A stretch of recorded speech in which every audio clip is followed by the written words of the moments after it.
What's up, guys? Alex McCarthy here again with another edition. We've lasted longer than an episode, SP3, right? We're back again. SP3 is my co-host today, Mr. Tru Heel Heat himself. Alex McCarthy's Wrestling Daily, once again, bringing you the news and chatting the wrestling. Had a really good time yesterday, chatting wrestling with guys in the comments and all of those that have joined in and left comments on the YouTube videos since. So thank you so much for making Wrestling Daily get off to a nice start. But of course, we had Louis yesterday, Mr. WrestleTalk himself. I mean, actually, I won't say that. Ollie Davis might get upset. But as we do know, there is a lineup of co-hosts, and SP3, my main man, all the way from America, joins us today. How are you, brother? Thank you for having me. I am happy to be on Wrestling Daily. You and Louis set the bar real high. Set the bar real high for me, but I'm ready to break through the glass ceiling tonight. Yes, keep those wrestling etiquettes with you indeed, brother. So let's get into the news today before we move along. And well, actually, before we do that, let's remind people that if you do want to have your comment read out on the show, of course, give us those sweet super chats. Any amount, we'll have you read out on the screen and just get involved. That was a real fun time yesterday, and that's the best part of this show, is that it's us hosting, but of course getting involved with the fans. So first of all, man, we know we've got Hell in a Cell this Sunday, okay? There's only 4 matches announced at the moment, which we got into yesterday. 3 of them, of course, are Hell in a Cell matches, and the bookies have been, releasing their odds. So it's very interesting because the bookmakers sometimes have a line on things when it comes to wrestling. But as we know, Taker and Lesnar at WrestleMania 30, for instance, they don't know everything. SP3. But on this occasion, now for those watching and listening on the podcast form, there might be spoilers ahead, but there might not be because they don't always get it right. So looking at Sunday, though, Sasha Bayley, they are saying that Bayley is going to get the win. Banks is not going to get her big moment. Bayley is the favorite with the bookies. Did you see that coming, SP3? I kind of did, because this feels still early in their feud because of how long we've had to wait. I think it's been like 2 years since their initial interactions, where it looked like they were going to have a feud prior to WrestleMania 34. Then they won the WWE Women's Tag Team titles last year. And we've had this slow burn over the year where they really were the MVPs of early 2020 for WWE. So this being their first pay-per-view match, it does make sense for Bayley to get the win here, and they can leave enough room for them to come back to this feud maybe later on down the line, because there are new women's superstars on SmackDown that can kind of delay an inevitable rematch between the two. So myself, I am predicting for Bayley to win. So it's not that surprising that the bookies in Vegas have me in their favor. Obviously over here as well, Sky Bet have also got it that way. And when we look at the shape of this feud, right, is it weird that they had that match the other week on SmackDown, like with the draft? Like, was there a need for that to kind of, gateway us to where we are now at Hell in a Cell? I don't really think so. And I've said long before this, I felt that this is a, main event, perhaps WrestleMania caliber feud, rivalry, the talent, the star, all of it is there to have it as a major event. And it feels like maybe they're rushing it.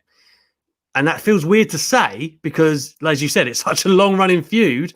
But now that we've got to the juncture we were at, do we think that this was the plan all along? Like, I think there's a fair amount of Bayley and Banks that has kind of just been called on the fly. And some of that I would definitely say is the Shayna Nia team as well.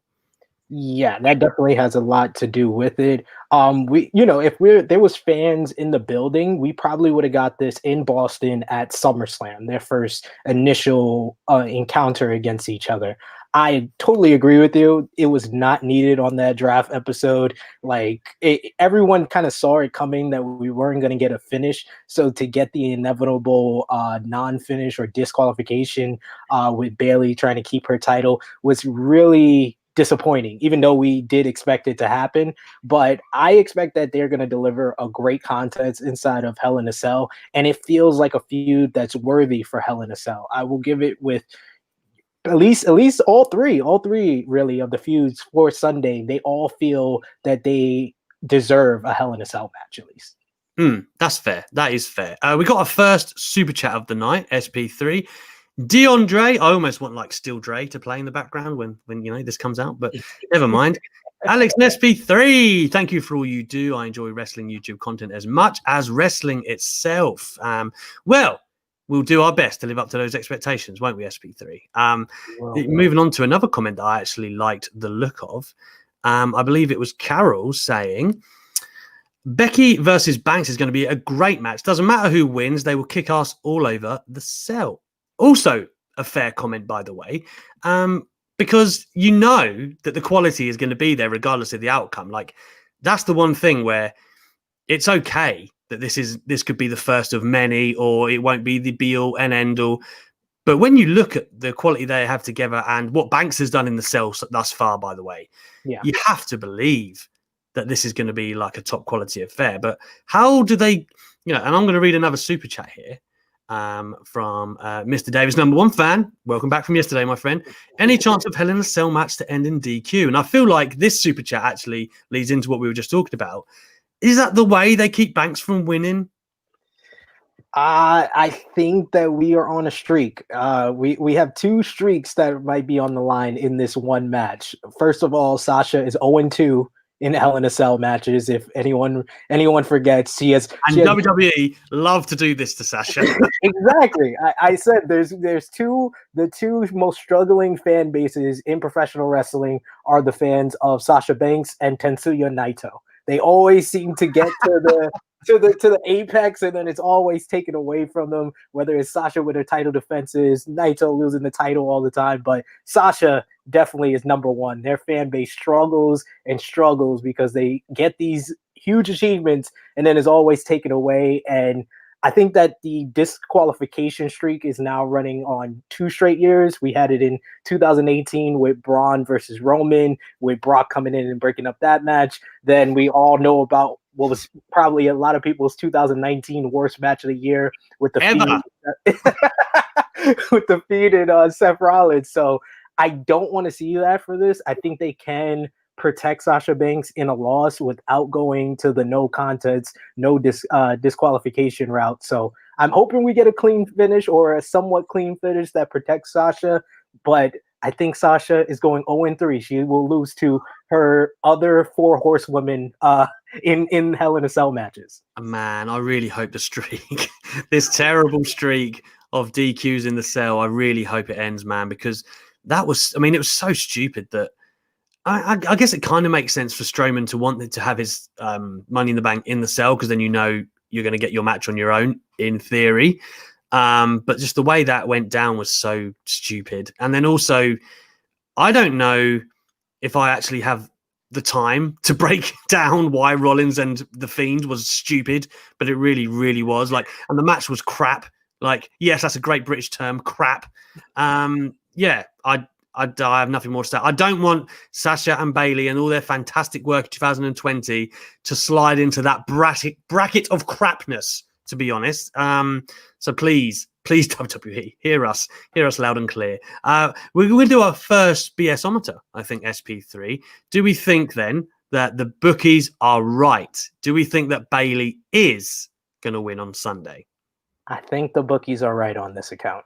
No, there it is. That means yes, by the way. It's gonna get greener, I promise. But that is the BS-ometer for that one. Let's talk about some other news that's going on at the moment. Daniel Cormier, okay, former UFC light heavyweight and heavyweight champion at the same time at one point, by the way.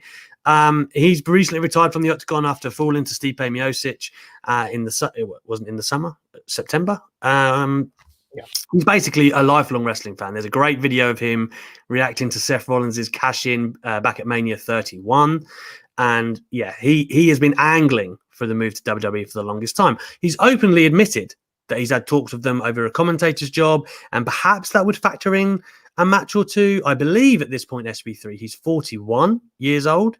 So it's hard to imagine retraining altogether and getting in there. But the interesting kind of part of this narrative this week is the interview that Paul Heyman did with Ariel Helwani, who, of course, is a co-host with DC on their ESPN show. And Heyman was just lighting up Cormier, saying that he's never drawn anything, that he wouldn't be able to hang with Brock Lesnar. But even more to the point, Roman Reigns in WWE. Cormier and Helwani, of course, rebutted that, well, hang on a minute, Cormier would absolutely tie Roman in knots if it was like in the octagon or whatnot. You can make a case for Brock maybe, but hang on a minute. And then Heyman, of course, said, well, that works both ways, right? You put Cormier in the ring with Reigns, trying to steal the show at a big event. It's a deep water to swim in. So what do we think? With all this noise coming at just this time, do you think it's imminent, SP3? I think so. Whenever there is big talk about these athletes from different sports coming in, the talk gets more and more as closer it goes. We remember with, as I like to call her, the Lord and Savior of the WWE Women's Division, Ronda Rousey. Before she came in at Royal Rumble 2018, it was all the talk about, could Ronda, make the transition over to WWE? And then she made her debut, and then we saw good results out of it, for better or worse, regardless of which side of the fence you are on or Ronda's time in WWE, there was benefits to it. Yeah. So I think there is benefits to Daniel Cormier coming on, and this is something that we've heard for over a year now, because if you remember when SmackDown was first coming to Fox, it was all said that Cormier was going to come in as one of the commentators for SmackDown on Fox. So I don't know how he's going to transition, because 41 years old coming into professional wrestling. I think 35 years old, DDP came in, and he was the exception to the rule. He's not the rule. So it's going to be difficult for him to make that transition. I totally agree with Paul Heyman. Keeping up with someone like Roman in the ring, who I feel is one of the best in ring, regardless of how you feel about him. His character work has been amazing right now, but for years he's been one of the best competitors to entertaining the crowd and delivering in the main event of many pay-per-views and many Raws and SmackDowns. So I don't know if Cormier can keep up with him, but it would be a big money matchup, Cormier versus Reigns or versus Brock. Now, listen, I think when you look at UFC wanted to make that fight, and Dana White was very open about wanting to have Brock Lesnar come back, big money world heavyweight title fight. Okay, Daniel Cormier was the champion at the time. You couldn't make it there. I think Vince McMahon would be excited to make it in WWE in whatever way he would do that. The thing I want to know from people in the comments, please get back to us on this, because I'm going to ask you as well, SP3. Do you think the Cain Velasquez experiment will have an adverse rub on the idea of Daniel Cormier coming in? Because I think, although I don't really believe a lot of that was Cain Velasquez's fault, it didn't go well. It really didn't. He wasn't in great shape. He had a knee injury at the time, and they rushed this match. Quietly released, never to be seen again. That's not a Ronda Rousey, of course, is one end of the spectrum there, but Cain Velasquez, as much as I hate to say it, because he would kill me, he is the other end. It did not work for him. So Cormier, although he has much more charisma, right, and he could settle into the commentator role, the idea that Cormier could get into the ring may not sit well with people, and it might not draw as well as WWE would hope.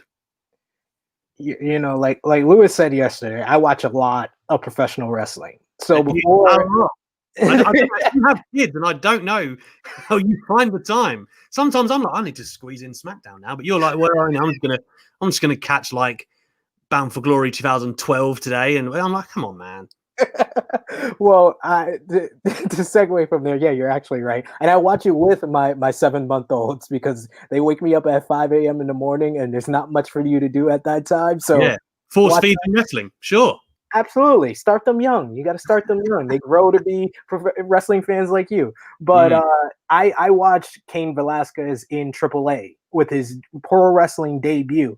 And he was great, honestly, for what they had him do. He was doing springboards. He showed a lot of charisma with his facial expressions, with his body language. I don't think he's the most charismatic guy when it comes to on the mic. That's why it was a good thing that WWE did position him with Rey Mysterio. But I totally agree with, they rushed everything when it came to Cain Velasquez. They wanted a big money matchup for the Saudi crowd, for Crown Jewel last year. I get that, but you already had Tyson Tyson Fury versus Braun Strowman, and that didn't go well either. So, so I think that WWE has to take a lot of fault with what happened with Cain Velasquez more than Cain Velasquez himself. He was injured at the time. It was just bad timing. It was rushed, and they really didn't give him a chance to succeed. I think with Daniel Cormier, the fact that we're hearing all this talk, so much talk prior to him even like officially being with the company, I think that he's going to have enough time to kind of make that transition a little bit better than Cain Velasquez did. But I totally agree with you. It was just really, really rushed. It was a botch job when it came to transitioning someone from a different sport to WWE. After you said Tyson Fury, I couldn't think of anything else. that's a whole nother conversation. And the thing is, WWE were trying, and I'd heard this report that Inside the Ropes ran the other week, that they're trying, or they were trying before COVID, to make Fury versus McIntyre in a WWE UK pay-per-view. On paper, that would be great for Drew. Aesthetically, I don't know. Tyson Fury didn't move the greatest in the ring. Don't tell him I said that. But it wasn't. Yeah, I don't know if that's what people. I'd rather see Wade Barrett and Drew on the UK pay-per-view.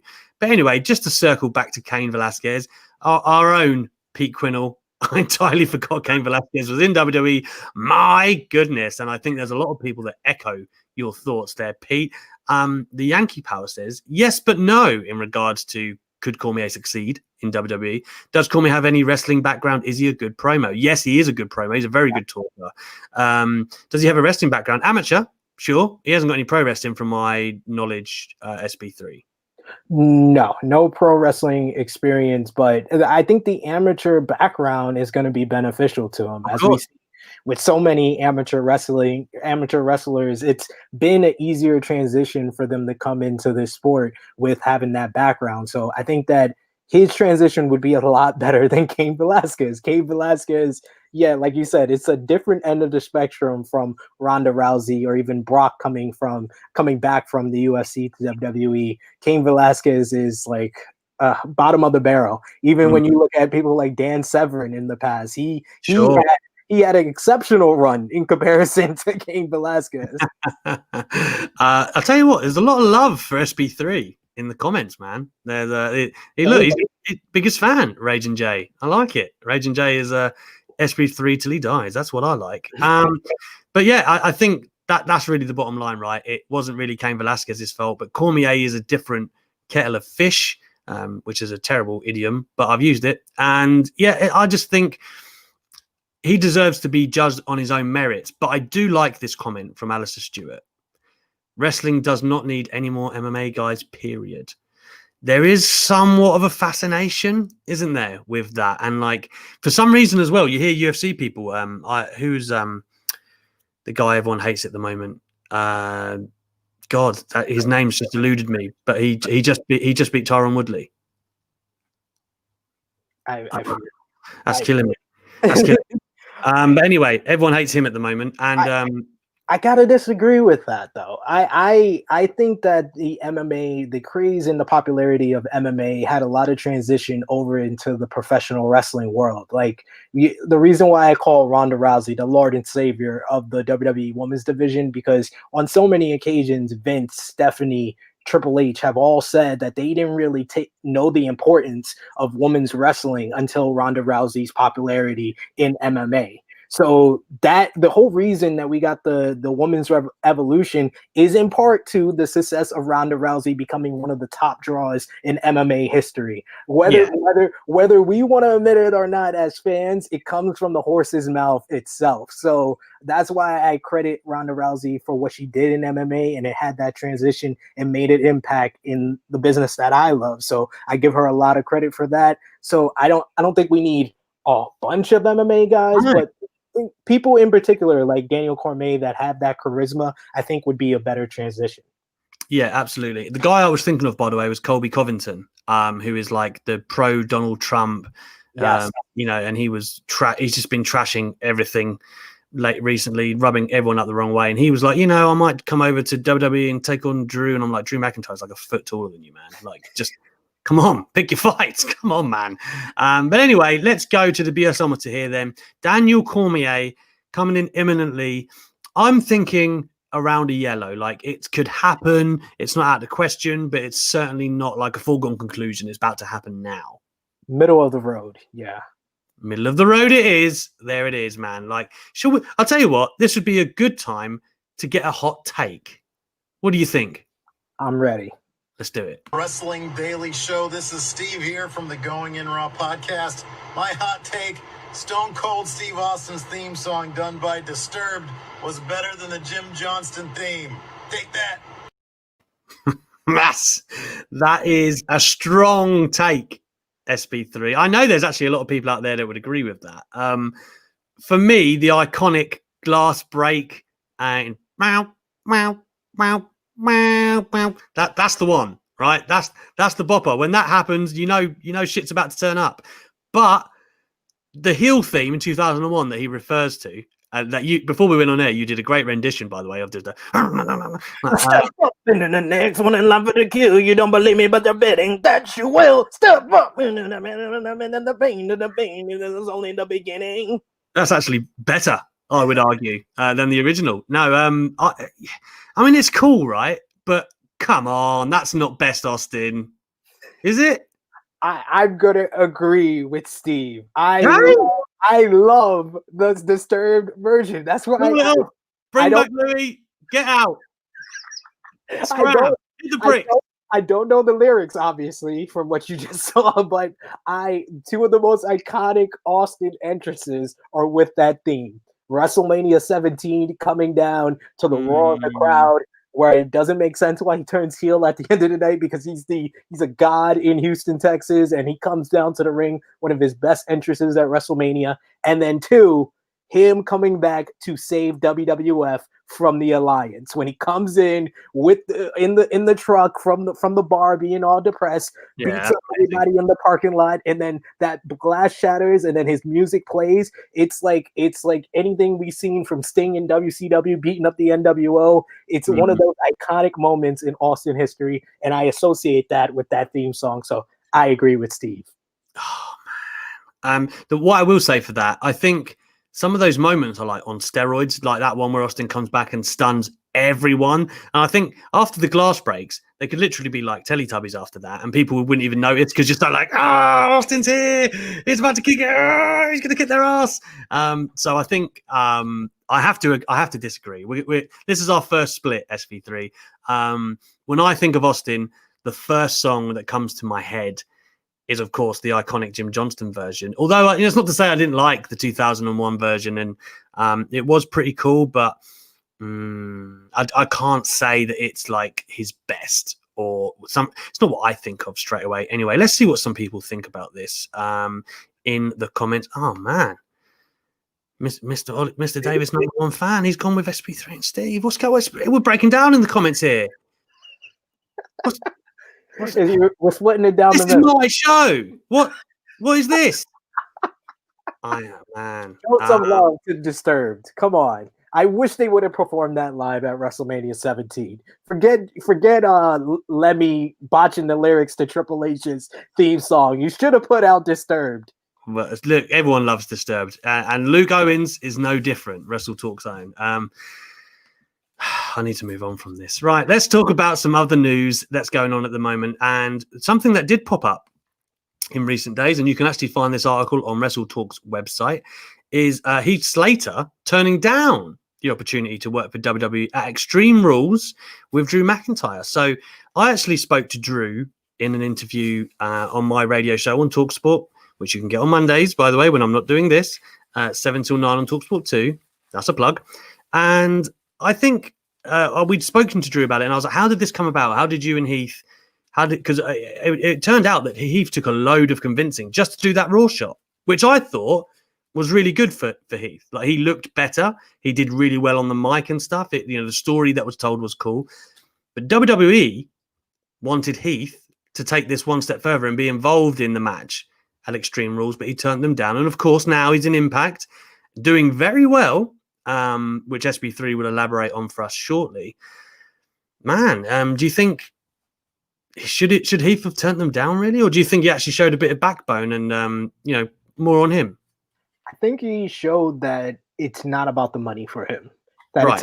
it's about how he's going to be used, because he knew that maybe they had an idea for a great angle for him for Extreme Rules. And I agree with you. That angle on Raw was the best we've seen Slater in since his free agent run in 2016, winning the SmackDown Tag Team titles. Great run.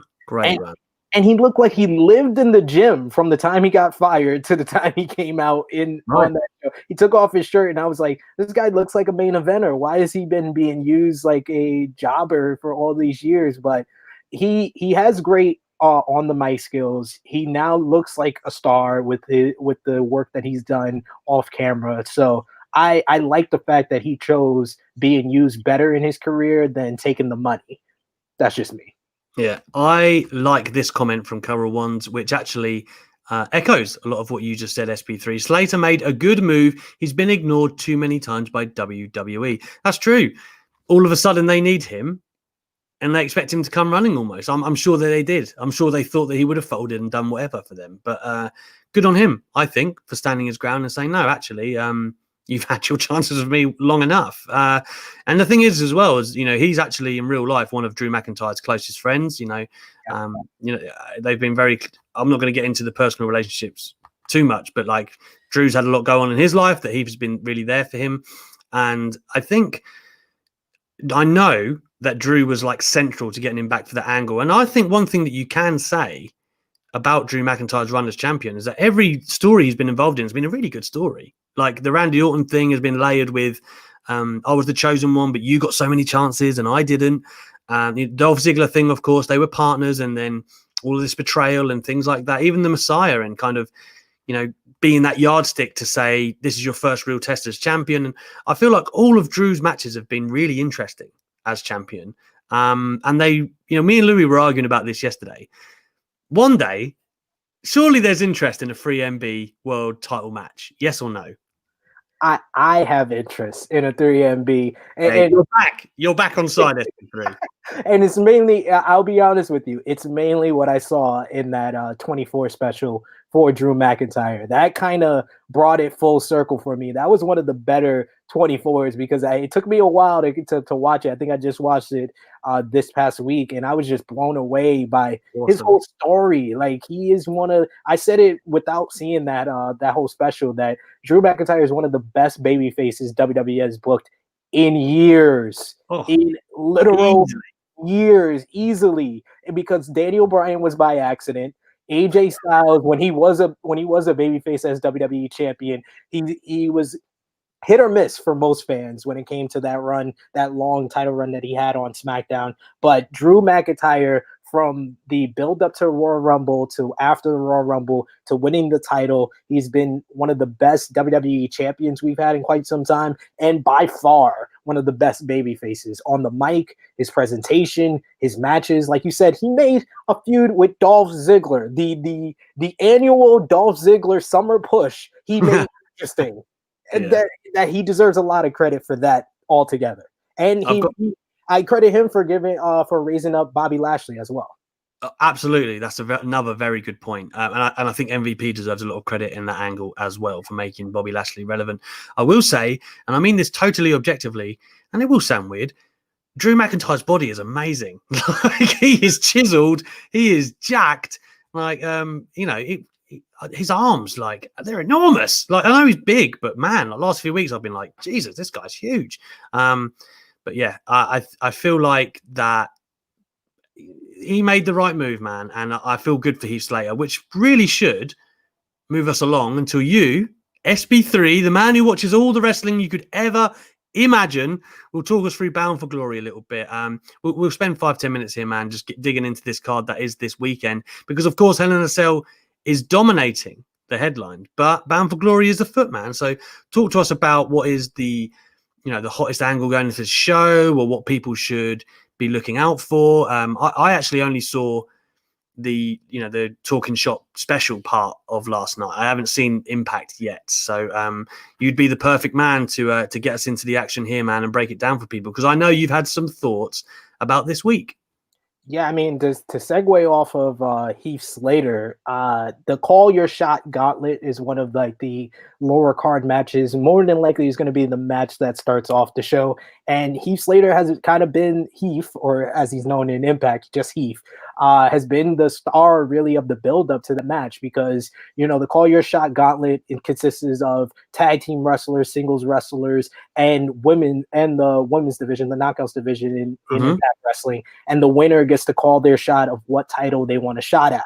Not only is he in this match, and Rhino is responsible for that because there's been a little angle with him getting his job, kind of reminiscent of his free agent run in 2016 that we talked about earlier. And Scott D'Amore didn't want to sign a contract for big money, WWE type money with Heath. So he basically had to sneak in different shows for Impact Wrestling. But Rhino convinced Scott D'Amore to put Heath in this matchup with, if Heath wins, he gets his contract, the contract that he wants for the big money with Impact Wrestling. But if they lose, he cannot be on Impact Wrestling anymore. And Rhino, who is a signed Impact Wrestler performer, he has to give up his contract. And Heath doesn't know that. He's only said it to Scott D'Amore. We saw it as the fans, but he never told Heath that part of the deal. So that's probably the most interesting storyline going into that match. But the must-watch... SP3, hang on. Before we move away from the gauntlet match, we do have a super chat from the mayor of Painesville himself, who says Brian Myers is winning the gauntlet and cash in on the world title. Facts. There you go. Not even an opinion. It's a fact, SP3. Before you move on to the rest of the card, have you got a pick? It's got to be Heath, hasn't it? That's what I'm thinking. I'm gonna say Heath wins by eliminating Rhino. In the end, but doesn't that save Rhino's job in a perverse way? So, yeah, but I think the long-term thing needs to be that, Rhino, Heath doesn't know that Rhino is putting up his contract. So I think that, and he's teased it a little bit, that Heath turns heel on Rhino. I think that would be the nice way to kind of prolong this story and build it out a little bit longer. Okay. Where else on the card should we get excited then? Because there are EC3 and Moose are going at it. Eddie Edwards and Ken Shamrock. I actually dig the Shamrock Sami Callihan alliance, by the way. They're together. We've got the 6-way intergender scramble for the the Impact X division. The tag is what I'm getting excited about with the Motor City Machine Guns, the Good Brothers, the North, Ace Austin and Madman Fulton. Man, there's a lot happening there. Deonna Purrazzo, man, and Kylie Ray, that's been built really well from what I've seen. And I love Deonna. I think what she's done since moving from NXT has been tremendous. And of course, the world title, Eric Young and Rich Swann. Man, there's a lot to go off there. SP3, man, give us a couple of the matches that you think are going to be show stealers or, have big impacts. Good pun, moving forward. I think the matches that are going to steal the show are for sure the Knockouts Championship matchup between Deonna Purrazzo and Kylie Ray. They just make the perfect match against each other. So good.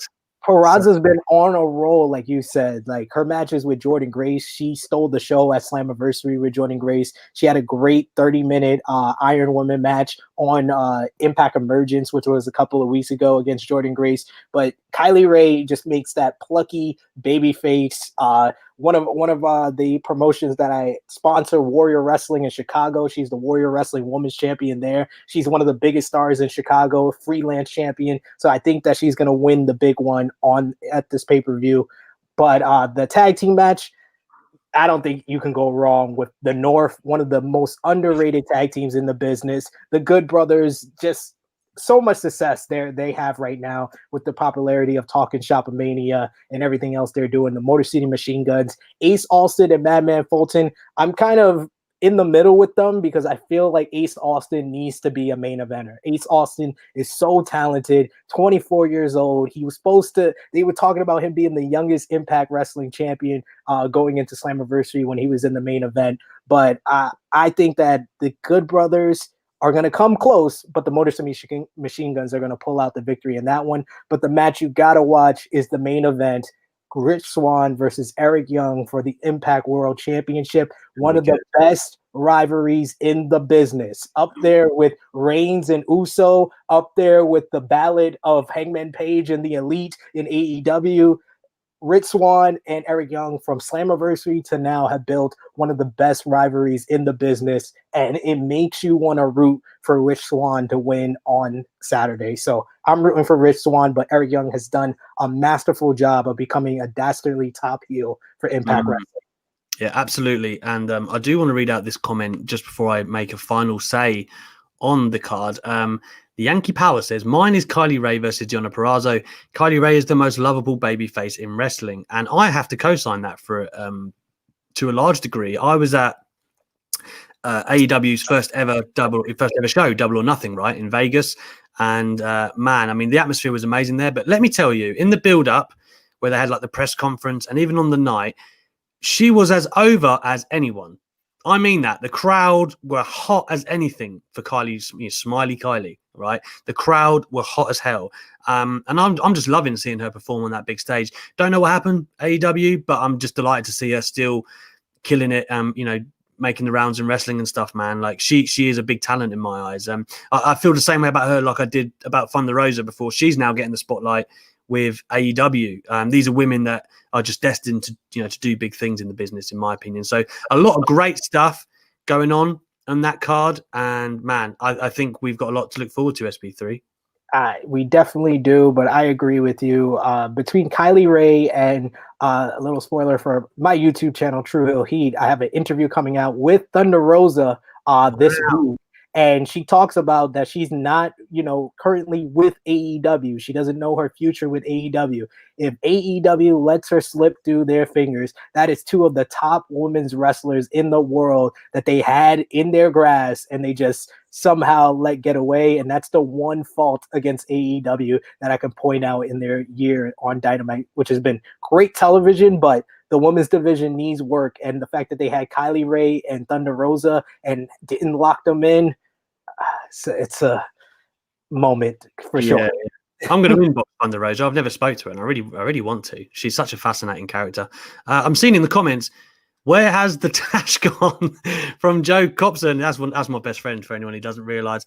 I had a shave, man. I haven't really got much of a beard. I had a haircut today. Come on. Leave a brother alone. I'm struggling here. I'm a solid 6 out of 10. Come on. So anyway, moving forward, man, like you said, the women's division there is so much talent outside of WWE. And I know for a long time people have said like NXT strongest women's division, but Impact has a strong claim. Okay, we're talking outside of like maybe Stardom and places like that, but man, they've got a strong claim as anyone, in my opinion, Impact. So really excited to see what those guys do on Saturday. I think that leads us nicely into another hot take. I think we should go into that. Let's do that right now. It's me, the mayor of Painesville, Dan, and my unpopular wrestling opinion is that Dexter Lumis is a fantastic character. He's going to win the NXT Championship in the near future, and there's so much mileage in his character, and he's going to go places. Yeah, and that's my unpopular wrestling opinion. I like Dexter Lumis, by the way. I think there's a ton of upside to him.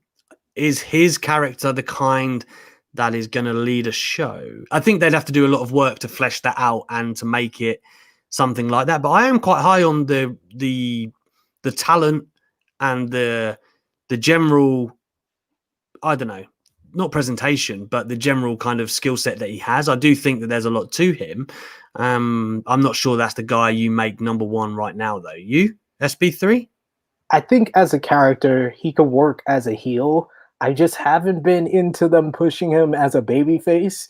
I enjoy the character, and it's a lot of what he was in Impact Wrestling as Sam Shaw.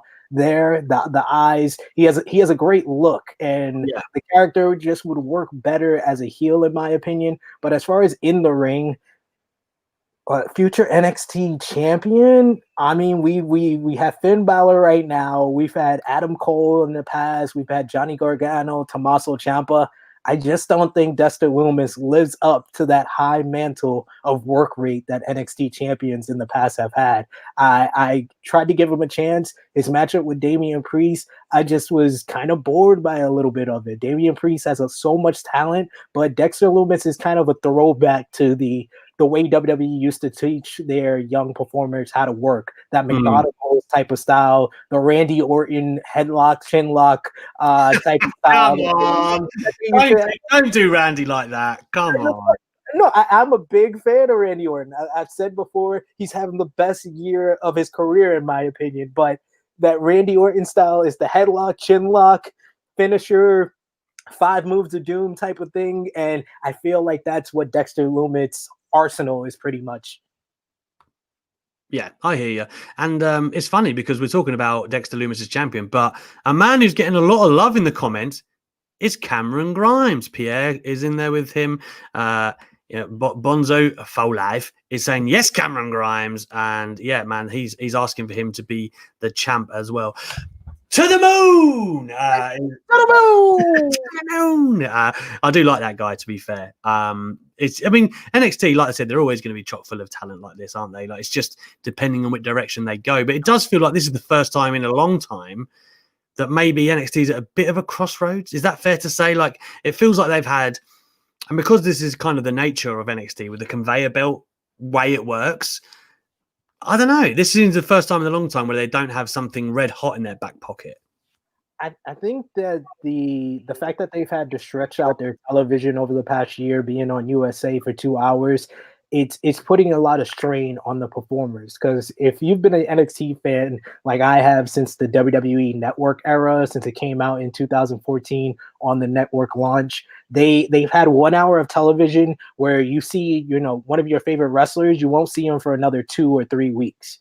Now they are churning out these guys week after week after week, and I think it's coming back to haunt them in the long run, because you can't have a high quality match of the year candidate like we saw with Finn Balor and Kyle O'Reilly from TakeOver 31 without someone coming up scarred, it seems like. And it seems like there's this black cloud around the NXT championship with Karrion Kross going down and now Finn Balor. We've had guys like Rich Holland go down on a simple thing like a plancha. And I was like, that was a horrifying injury to see. So horrible. The way his leg folds is, and in the way he screams, all of it was nasty, real nasty.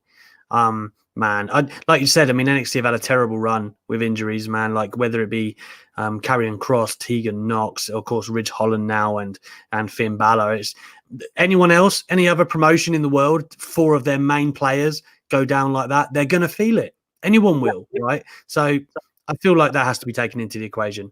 Seeing as we've got hot takes going on, there's a nice little comment that's caught my eye on the right-hand side. Funky Chicken 20 says, I have an unpopular opinion. Rock versus John Cena 2 from WrestleMania 29 is actually a good match. The Rock making the same mistakes Cena made the year before was an excellent near fall for the match. And you know what, Funky Chicken? You're right. That was a great moment in an otherwise bad match. Okay? I'm sorry to cut you down like this. It was just a finisher fest that admittedly had to happen because The Rock's groin was torn. And believe me, I'm the biggest Rock mark in the world. I would do nothing more than celebrate the greatness of that man. But man, that match just underdelivered. I thought the first one was better. And for me, I don't love, and this is what we had for both our world title matches at WrestleMania this year. I don't love a finisher fest. I don't. I think you've got to be more creative than just, oh my God, he's kicked out of 2 finishers now. And then like that dynamic goes on for however long. I did love the moment though that you have recapped. That was a saving grace in many eyes, I guess. But SP3, man, where'd you land on that? I can't go along with it. I was there live for WrestleMania 29. That was my first WrestleMania I was ever live for in New Jersey. And yes, I agree with you that it was a great moment in an otherwise boring finisher fest type of match. I prefer the 28 clash a lot better than the 29 one because it was so unnecessary. I always said that should have been Rock versus Cena versus CM Punk. If they wanted those 2 guys in the main event still, you put Punk in there, it would have gave it a whole different type of dynamic. Maybe we don't get Punk versus Taker, but I just would have enjoyed it more. And the finisher fest only works in particular moments. Like I've said it before, Goldberg versus Brock Lesnar is the greatest 5-minute or sub 5-minute match in WWE history because it's nothing but high impact, all finishers all the time. But once again, that's the exception to the rule, not the rule. Usually it doesn't work out with the finisher fest. It's very interesting you said that because Abnav has said, Alex, you say you hate finisher fest, but what about Lesnar and Goldberg at WrestleMania 33? Almost reading SP3's mind. I was there for that one, and that was my first WrestleMania. And I think we've established at this point I don't love Goldberg, but I really loved that match. So yes, you have got me there. There is kind of an exception there, but I don't think that was just purely a finisher fest. You know, they had the through the barricade stuff on the outside, and it was a real kind of like brawl and physical affair before we got into the finisher spots. I felt with The Rock and Cena that you could see the cogs turning in their mind. They'd run out of ideas because Rock was hurt, right? I understand there's reasons, but I just don't think that was necessarily. I don't think you can say they're exactly the same, although I do take your point. So very fair, fairly done. We have a little bit more news before we get away this week. And the only other one really is what Sheamus has been saying about Big E. Now, anyone might have seen me tweeting earlier about the interview that Sheamus did with Sports Illustrated. And he was very, very complimentary of the big man, saying that the world saw a different side of Big E during their match that they had, Falls Count Anywhere, which, by the way, was a good match. A guy that should be world champion. We all know he can joke and crack people up, but when it comes to a fight, he can also hold his own against anybody. And that seems to be the message that WWE have been desperately trying to convey. Are they doing it well at the moment, SP3?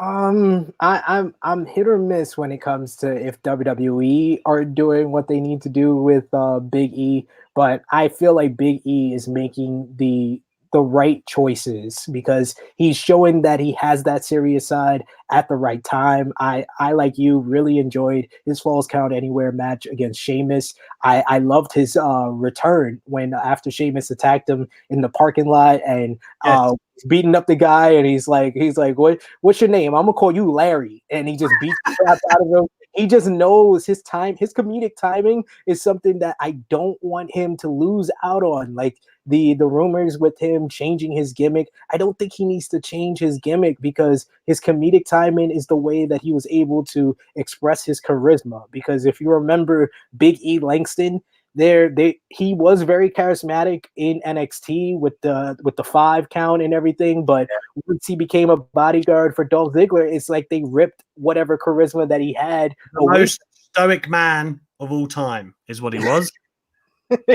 He definitely was. Like, I loved him in NXT. He was one of the first characters in NXT that I really enjoyed, and he's the first Black NXT champion as well, because some people forget with Keith Lee winning the title. I heard some people like he's the first. No, you forgot Big E was also an NXT champion. WWE wants you to forget because they act like Big E was never a single star or never an intercontinental champion. It was like, oh, you're a tag team guy. How can you transition from being a tag team guy to a single star? He's like, he's been NXT champion. He's been intercontinental champion. That's why I said I'm kind of in the middle if WWE is doing what they have to do to position him in the right light, but I think he's on the right path because of the choices that he's made. And we do have a super chat from Mayor of Painesville, Dan. It is fun to see things go full circle. Goldust put Sheamus over when he arrived, and now Sheamus put over a promising singles talent like Big E. Dan, on the money once again, my friend. It is great to see that. And for me, I can see what they're doing with Big E, but I don't think he needs to be rebranded or, sharpened up or kind of polished in any kind of way. I feel like he is there. He's got the charisma. He's got the personality. The in-ring work is there. He looks believable, which is something that you could have all the rest, but Vince McMahon, that will be the part that pulls you down perhaps, right? That you don't look like. You could put him in with Brock Lesnar and that shit will sell. I'm telling you, people would believe that Big E could hang with him and will pick him up and, have a believable scrap with him if you can suspend the MMA training part of it and stuff. But still, like aesthetically is what I'm talking about. You could believe it, right? And I think that's half the battle sometimes. So for me, I think Big E, anyone who follows me on Twitter, I am a huge proponent of Big E. And I just hope that nothing but great things happens for him.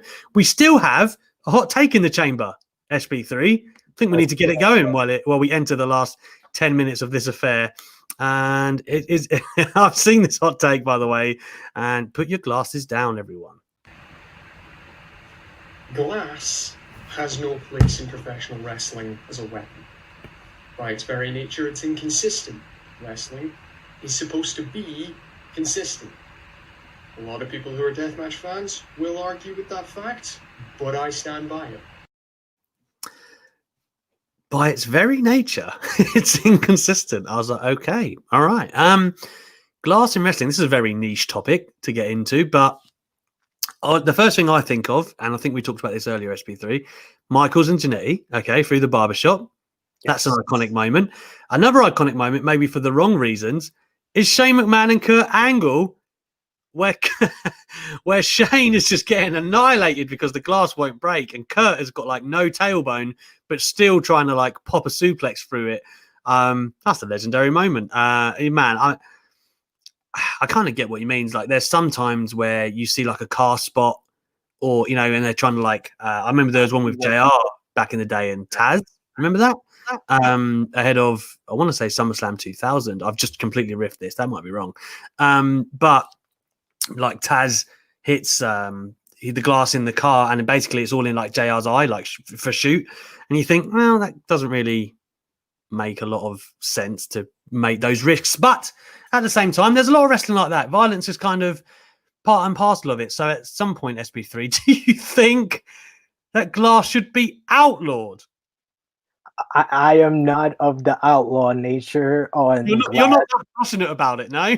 No, I'm not that. I never thought of it like him. I feel like when he saw Marty Jannetty go through that barbershop glass, he was like, this was the moment that Marty Jannetty's career ended. This is why he talks about being 13 years old at a bowling alley to this day, because he went through that barbershop glass. But and then when Shane McMahon couldn't go through the glass at King of the Ring 2001, I just feel like he was just like, you see what I'm talking about? It's not consistent. It's not. But like you said, there's been so many iconic moments when it comes to glass. You got Marty going through the barbershop glass. Even more recently, you got Trent going through the windshield during the parking lot fight with Santana and Ortiz and the Best Friends. That was the moment that kind of made that match very memorable. That was probably the moment where Dave Meltzer was like, it gets all the stars in the world. Raining stars. It was raining stars on that match. The moment that Trent went through that windshield, and even in WWE, you had, like we just talked about, Sheamus putting Big E through that windshield in the parking lot. It brought out something more of Big E. That's when that storyline, it went from just, okay, they're positioning Big E with the upper card guy to, okay, this is now a personal rivalry. So there are points where glass has made a difference. I agree. Maybe in the deathmatch territories, that maybe it's a little overused. I prefer thumbtacks over glass when it comes to that. Yeah. But I feel like the glass sometimes, if you're in an even bigger feud and thumbtacks has already been used, using the glass takes it to another level. I will feel like in the past, going back to Impact Wrestling, Abyss has sometimes brought out glass, and I was just like, this is so unnecessary. You already have the thumbtacks. You don't really need glass at this point. But I'm more in the middle ground where I see where he's upset about it. Yes, it's not consistent, but it is necessary on occasion. Well, to pivot back to Big E and away from all things glass, we have a super chat here from Chris Petru. Big E should be a main event player in 2021. He would have great matches with all the top talent. Thank you very much, Chris. And I could not agree more. As I articulated earlier, I really believe that he has everything in his skill set to be a top player in the company. He's great in interviews as well, by the way. I spoke to him a couple of months ago. Really cool guy. I just think he's got everything there. And has he ever stunk the ring out? No. He's been on a tear with the New Day for a long time. And I know that's different setting, but he's still got all of the tools, man. And I think when he spoke to me, he said that WWE had told him that they knew what the plan was for him. They had told him specifically what the plan was. Now, one would assume that means the draft was a part of that and the New Day going their separate direction. And I have to believe that leads into a bigger ploy. When you look at the top of SmackDown, Rollins, Bryan, KO, Roman, and then you insert Big E in there too, and there's suddenly a lot happening. A lot. So I think that there's the perfect dance partners for him. People like Rollins and Bryan will be amazing for Big E. So yeah, there's a lot that can really go down there. As we start to wind down this show, SP3, man, what is worth noting that tonight is obviously the Wednesday Night Wars, which, you know, kind of flirt between the Wars and just two shows on the same night. But what I will say is I'm looking forward to a steak dinner. What about you, SP3? La Dinner Debridon or something like that. I forget the hashtag for it, but I have never been so excited about a steak dinner unlike this because of MJF and Chris Jericho's great chemistry together. Like every segment they have, if you put it on paper, it's like, this is not going to get over. This is not going to be popular with the fans. But with these two guys, it's always fantastic. I'm looking forward to that. And I am all types of excited for Pentagon versus Phoenix one-on-one in the world title eliminator. I think that's going to be a great match tonight. Matt, yeah, like I said, I mean, AEW stacked it up last week, felt they delivered, and I'm really intrigued because I just feel like it can't fail with Jericho and MJF. They're just so... both characters are so amazing. Like rubbing them together has been excellent, and I just feel like I'm so excited to see how they play it. Do you know what I mean? Because they're both kind of heels, but they're both so entertaining that they can make it go in any direction they want to go, man. So I think I think this is a great way for Chris Jericho to turn babyface in AEW. I think he's done everything that he can do as a heel in AEW. He's feuded with all the top babyfaces, feuded with the Elite, feuded with Orange Cassidy, and there wasn't a lot left for him to do after the Orange Cassidy feud. So I think MJF, one of the top 3 to 5 heels in the business today, is the best person to play off of to get a Jericho babyface run. And him taking over the Inner Circle or kicking out somebody like Sammy Guevara, it's a great way to kind of change the positions in AEW and freshen it up. And it's a great rub for MJF too. Before we finish here, I know we're into the final few minutes. Look at that. WWE India tweeted out who would win this dream match. You read that right. This dream match between the great Khali and Keith Lee. I mean, okay. I'm not sure. Like, who got into work in the social media department and went, well, you know, we've been holding this one back. We've been holding this fire tweet back, but now today is the day to drop it. Who would win? Khali, Keith Lee. How was that even a dream? Like, I don't even know what a dream match looks like for Great Khali. He can barely walk. How can he be having dream matches, man? Whose dreams is this? Like, and what type of drugs did they do before they went to sleep? Like, what? It's not even the Great Khali. He wouldn't even want it. I'm sure of it. Like, if you said to Keith Lee, look, man, we got a hell of a dream match for you. Listen. I know we were pushing you hard, and then things took a bit of a detour, but we're all going to get back on track because guess who's in town? It's the Great Khali. This is the way they push Keith Lee to the next level. Great Khali versus Keith Lee. In a Mac Classic. Yeah. Let's look at Saudi Arabia, Crown Jewel 2021. There you go. Man, that is... I can't even begin to imagine what they're thinking. I really can't. Abnav says, Great Khali versus Great O'Khan in a break chop match. Oh my God. I was just talking about how I did not like Great O'Khan at all, but that is the perfect comparison to Great O'Khan. Great O'Khan versus Great Khali. Yeah. And then I think for anyone who's running the WWE India account, Uptown Avondale has summed it up pretty nicely. Cocaine is a hell of it. I'm going to upload like a Rick James thing into this StreamYard because this is happening every night. But anyway, We've been on an hour. I could talk more, man. I really could. But thank you to everyone who has took part in the show tonight. Alex McCarthy's Wrestling Daily with SP3. He'll be back here every Wednesday. I think we can all say the man has done a hell of a job. Thank you. It was my honor and privilege to be here with you, brother. I've really appreciated having you, man, and looking forward to making it a weekly thing. I'll be back on tomorrow with Steph Chase, the absolute expert in everything New Japan and AEW. I'm sure she'll have a lot of things to say. So once again, thank you, guys. Thank you for the super chats. Thank you for the comments. And thank you again for making this a great show. So see you tomorrow, 8 p.m.